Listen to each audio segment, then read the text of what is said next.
publicado no Diário Oficial da União desta quinta-feira, dia 6 de abril, um decreto concedendo aposentadoria ao ministro do Supremo Tribunal Federal, Ricardo Lewandowski.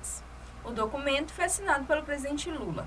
Lewandowski completa 75 anos em maio, idade limite para permanecer no cargo. No entanto, o ministro resolveu antecipar sua aposentadoria em um mês devido a compromissos acadêmicos. Com a vaga aberta no tribunal, caberá a Lula fazer a primeira indicação à corte. Eu sou a Larissa Machado e esse foi mais um Giro Sindical do Plantão Exetista. Até a próxima edição.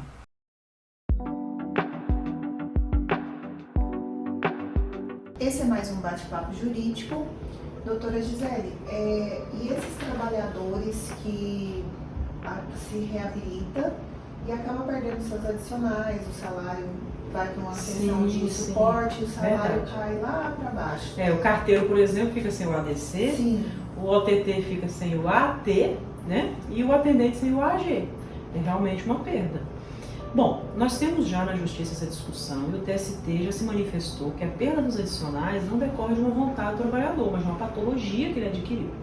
Se essa patologia for comprovadamente um nexo de causa com causa ou agravamento pelo trabalho, a gente tem condições de tentar recuperar esse adicional do trabalhador.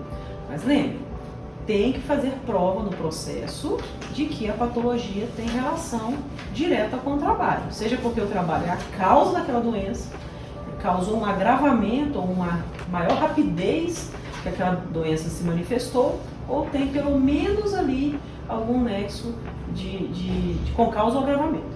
Então, não é toda a reabilitação que nos permite reconquistar o adicional perdido, é aquela que a gente comprova em relação com o trabalho, que a gente chama de nexo. Bom, o trabalhador que estiver reabilitado, ele deve procurar o dirigente sindical e enviar o certificado de reabilitação, o prontuário médico do correio, ele pede lá, a senha do meu INSS, para que vocês possam solicitar, ou ele mesmo solicita lá as perícias médicas que tem dentro do INSS e manda para vocês.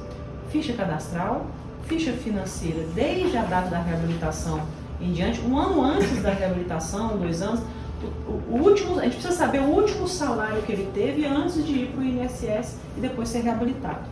Então ele manda as fichas financeiras desse período, ficha cadastral, ficha financeira, RG, CPF, comprovante de endereço.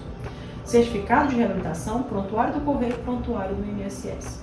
O trabalhador nem sempre guarda os seus laudos médicos e os seus relatórios de exame, mas aquele que guardou esses relatórios e esses laudos, separa por ano em relação àquela patologia, faz um PDF e manda para a gente também. A gente vai analisar toda essa documentação. E se a gente constatar, Dirlene, que há alguma possibilidade daquela patologia ter um nexo relacionado com o trabalho, a gente então vai buscar o direito à reparação desse dano, que é pensão, indenização por dano moral, às vezes uma ação acidentária para cobrar do INSS o auxílio acidente, a gente pode falar depois um pouquinho mais sobre o auxílio acidente, e também a reparação do dano material, que é a perda do adicional no contra-cheque. Isso seria só para adicionais, função não entra, né? Função gratificada e atividade motorizada não entra, porque essas aí estão relacionadas ao efetivo exercício daquela atividade. Esse foi mais um bate-papo do Sintec de GO. Sintec de GO na luta sempre.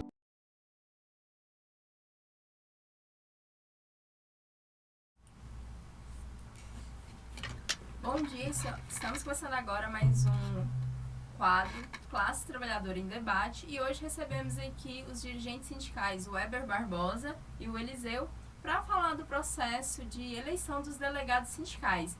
E aí eu quero que você já comece falando, Weber, como está sendo esse processo, quem pode se inscrever, quando que vão abrir as inscrições, quando que vai ser as eleições? Bom dia a todos e a todas, né? Bom dia, Eliseu, bom dia, Larissa. O processo foi, nós lançamos edital dia 30 de março, as inscrições começam no dia 10 até o dia 20 de abril, com a previsão, a perspectiva da eleição para o dia 27 e 28 de abril. Pode se inscrever os filiados, né, que os delegados sindicais têm que estar quites nos últimos 12 meses com a entidade sindical, ter 2 anos de de empresa, né? Como funcionário dos Correios. E a cada 15 trabalhadores é eleito um delegado sindical. Então, se a unidade tem 30 trabalhadores, tem direito a 2 delegados. Mas tendo 50% mais um desse coeficiente, de 15, tem direito a 2. Por exemplo, a unidade tem 23 pessoas, tem direito a 2 delegados, porque 15 tem direito a 1, mais a metade de 15, 7, tem direito a mais um, garantindo-se mais um. E nas unidades do interior, que tem até 7 funcionários, são garantidos mais um também. Garantido um representante sindical de base. Então, nesse caso, cada unidade tem que ter, no mínimo, um representante. Sim. Um delegado sindical. E qual a importância do delegado sindical para a defesa dos trabalhadores, para a defesa dos empregos? Qual que é a importância? Por que tem delegado sindical? O delegado sindical, ele é o elo que liga o sindicato à unidade de trabalho. Ele tem o papel de passar os problemas e as demandas da unidade para a direção do sindicato, e o sindicato e repassar as informações do sindicato para a unidade de trabalho. Né? Participar dos eventos, fazer parte do conselho deliberativo, participar das plenárias, participar do curso de formação sindical, que é crucial, que é onde vai dar essa base de orientação jurídica e política, de introdução política, para esses trabalhadores fazer esse papel de representar o sindicato dentro do local de trabalho. Né? É muito importante, Larissa, frisar que nesse mandato agora que terminou, que foi bem no meio do mandato do governo Bolsonaro, os delegados sindicais tiveram um papel crucial para poder ajudar a gente, ajudar a direção do sindicato, porque no momento em que a gente não podia adentrar as unidades. Quando nós perdemos o acordo coletivo, veio a questão da pandemia, a empresa usou isso, o governo usou isso para impedir a gente de entrar nas unidades, depois perdemos a cláusula de acesso às dependências. Quem atuou muito como a ligação nossa com a unidade de trabalho, com as unidades, foram os delegados sindicais.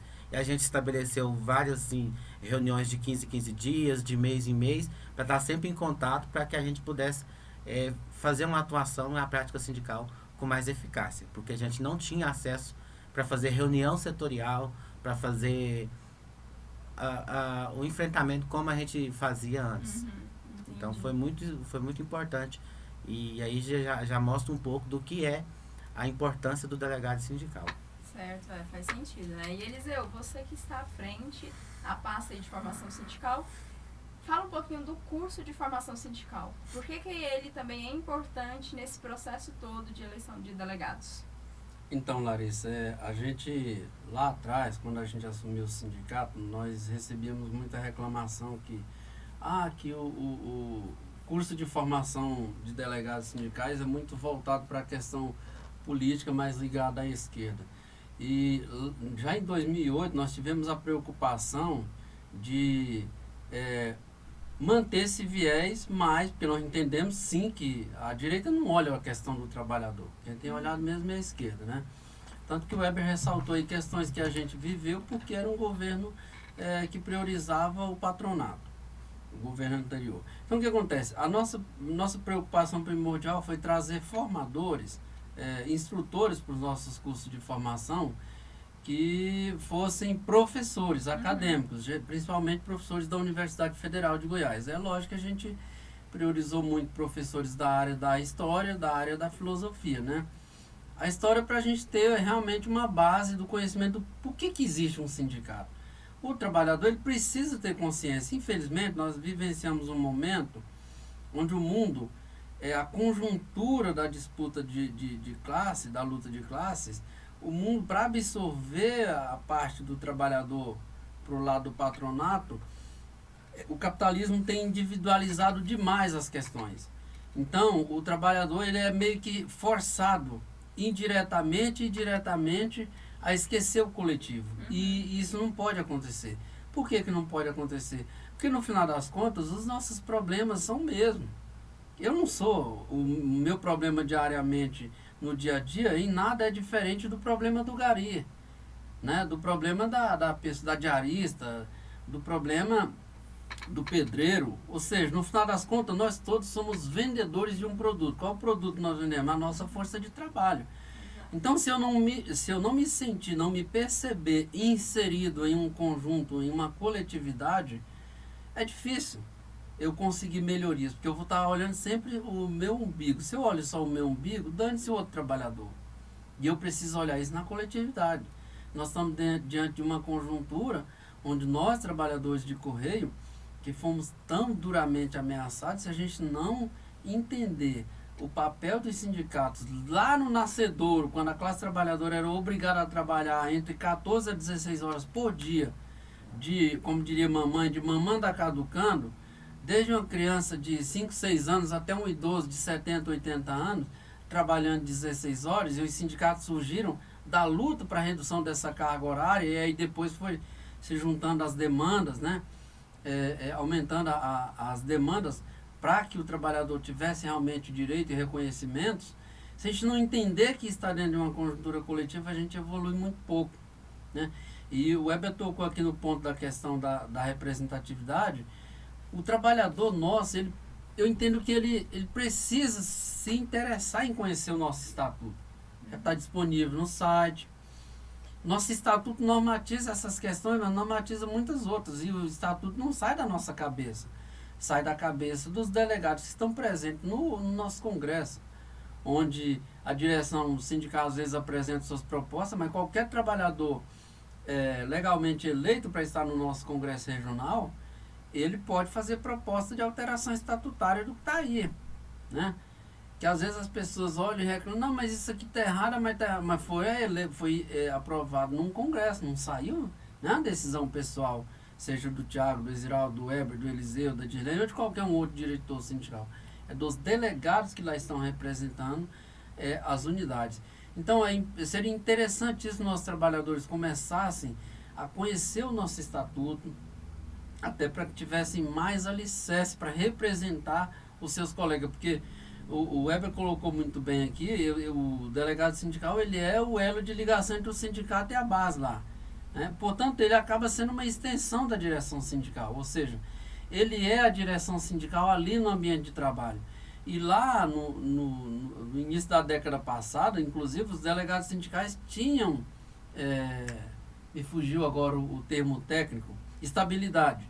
Tinham estabilidade para representar. Isso fazia com que os trabalhadores tivessem um pouco mais de segurança e se interessassem mais. Nos últimos anos, entre os fatores que eu já citei, a questão do excesso de individualização, a gente tem essa falta de estabilidade para o delegado sindical como um incentivador da não participação.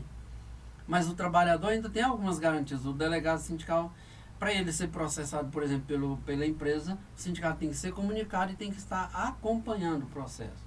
Entende? Então, é necessário que o trabalhador conheça o nosso estatuto, que entenda o papel dele, que entenda a importância da representatividade. A gente às vezes vai em unidade por aí que o trabalhador fala assim, tá tendo esse tanto de problema aqui, vocês não tomam providência não. Mas a gente não está sabendo.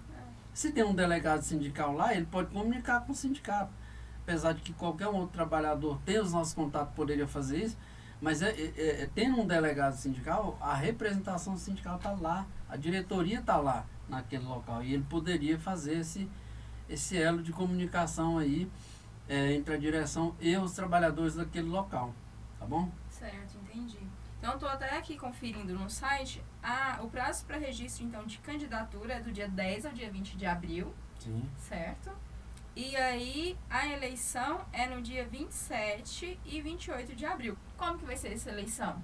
É nas unidades? Sim, nós vamos divulgar um boletim com a lista de inscrição, né, com a ficha de inscrição.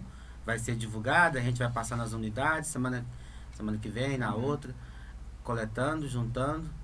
E aí, aonde tiver, conforme o estatuto, né, no seu artigo 44, né, dos representantes sindicais de base, estabelece que onde não tem, por exemplo, só tem um candidato, ele é eleito por aclamação. Onde tem mais de um candidato, é feita a eleição. Aí a direção do sindicato vai lá na unidade e vai com a urna, e com a ata e com as fichas para votação, né, com as cédulas. Onde se fizer necessário. Agora, onde não se fizer, tem vaga para 2 delegados, só teve 2 candidatos, é feito por aclamação. E é importante frisar, Larissa, que O delegado sindical, ele é uma extensão da diretoria do sindicato. Ele é uma extensão da diretoria executiva. Ele é a diretoria deliberativa. Deliberativa não, executiva e deliberativa. É o conselho deliberativo. Porque quando a executiva não entra num consenso acerca de um tema, é chamado conselho deliberativo, que é os delegados sindicais que compõem.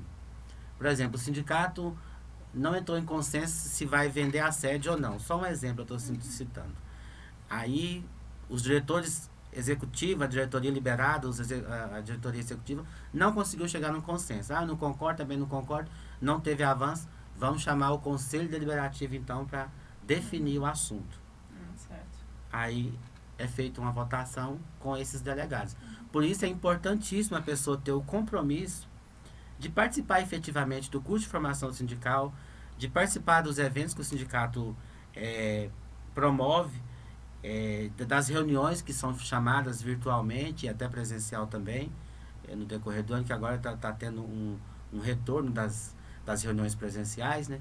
Então, de ter esse compromisso e essa responsabilidade, porque acontece muito da pessoa se candidatar para delegado e depois não querer participar de mais nada. Entendeu? Então, aí até gera muita reclamação em muitas unidades, já que o meu delegado não me representa. Mas ele se candidatou. E ele foi eleito. Outros falar que eu nem sei quem é delegado sindical, significa que ele não acompanhou o processo, né? Então, assim, é bom ficar atento a isso. A gente vai fazer uma ampla divulgação e buscar as pessoas que realmente estão compromissadas e querem fazer parte disso, porque é uma responsabilidade que você vai assumir, de representar o seu local de trabalho. Assim como as comissões de fábrica fazia na Revolução, lá na Revolução Industrial. Aqui, a presença do delegado sindical é mais ou menos que isso, sabe? É participar ativamente, junto com a CIPA, junto com as questões do trabalho, com os outros colegas de trabalho, com os outros trabalhadores. Uma outra questão aí, Larissa, que a gente precisava abordar é a questão da representatividade. Olha só, a gente chegou um momento que nós chegamos a ter 105 delegados. Se todas as unidades tivessem pessoas realmente interessadas em participar, em candidatar e pôr seu nome à disposição, nós teríamos em torno de 120 delegados. Todas as unidades do Estado. Agora, o que acontece? Você olha, Goianésia tem mais de 20 trabalhadores, não tem delegado.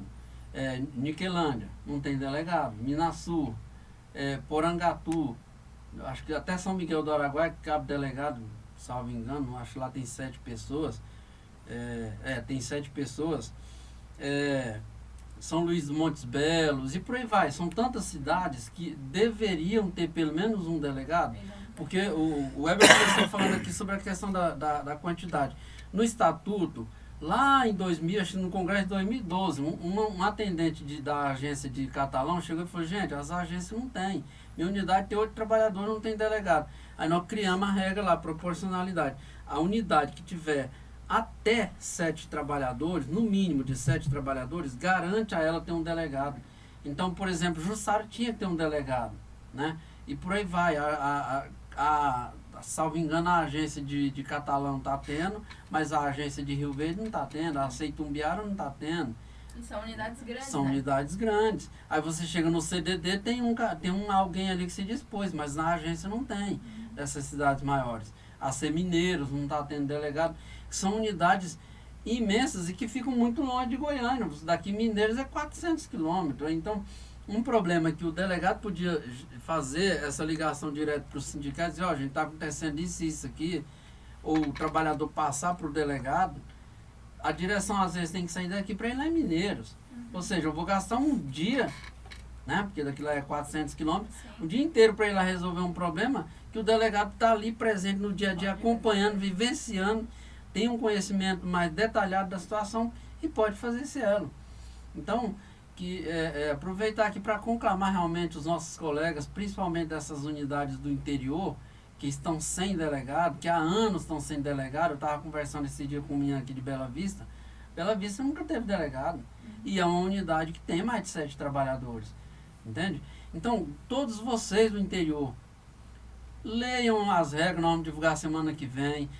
Peguem a ficha, conversem entre os colegas. Não é eu colocar o meu nome aleatório ali sem discussão nenhuma com os colegas, porque isso tem gerado realmente a reclamação que volta e meia a gente ouve, mas eu nem sei quem é o delegado aqui. Mas o fulano, sim, se o fulano se dispôs e mais ninguém se dispôs, só que tem que ter pelo menos um diálogo mínimo com os colegas. Como é que você vai representar um grupo com o qual você nem dialogou ali, né, para ter o aval do grupo, né? Seria importante isso. Ok, é isso, dê uma lida, conheça o material e vamos fortalecer, porque não tem como você fazer um sindicato forte sem pelo menos duas coisinhas básicas. Uma categoria participativa, e a categoria participativa se faz através da participação dos delegados. E outra é uma categoria que realmente traga os problemas até o sindicato, o conhecimento do sindicato e ajude o sindicato na solução. Por que eu falo ajude? Porque tem gente que acha que nós resolve tudo. E não é bem assim. A gente não resolve tudo. A gente une forças com o trabalhador para buscar as soluções. E é importante também ressaltar, Eliseu, que muitas vezes essa é uma forma de se fazer política, né? Porque muitas vezes a gente fala, o trabalhador não é representado pela classe política, as mulheres não são, os deficientes não são, e várias minorias, porém na hora de se construir uma luta, na hora de você começar, né, a dar os primeiros passos, as pessoas não querem participar, né? O presidente Lula falou isso muito durante a campanha eleitoral do ano passado. Ele falava muito sobre o início dele lá nos anos 80, quando ele, achando que tinha que resolver a situação dos trabalhadores metalúrgicos de São Paulo, ele foi lá no Congresso, e ele chegou lá no Congresso, para surpresa dele, a classe trabalhadora não tinha um único representante no Congresso. E continua com uma representatividade muito baixa, porque o trabalhador vota num presidente mais ligado à esquerda, mas na hora de eleger um senador, um deputado federal, ele escolhe um cara da direita, que não vai aprovar nenhum projeto que aquele presidente que ele elegeu levou para a pauta, né? Então, é importantíssimo o trabalhador, é isso que gera a construção de consciência política. Não adianta só a gente ficar reclamando dos poderes constituídos, fomos nós que pusemos eles lá. Então a gente precisa, ao invés de ficar choramingando, reclamando, a gente precisa também participar ativamente. É isso. É isso aí. Então, estamos encerrando aqui agora, né, mais um quadro Classe Trabalhadora em Debate, que faz parte do programa Plantão Essetista, que é transmitido ao vivo toda terça e quinta-feira às 10 horas na TV do sindicato. E aí eu quero deixar o convite para todos os trabalhadores que têm alguma reclamação, sugestão, envie o seu vídeo, né, no nosso WhatsApp, ele aparece aí durante a programação da TV, para a gente estar aqui divulgando também o seu recado. E até a próxima edição.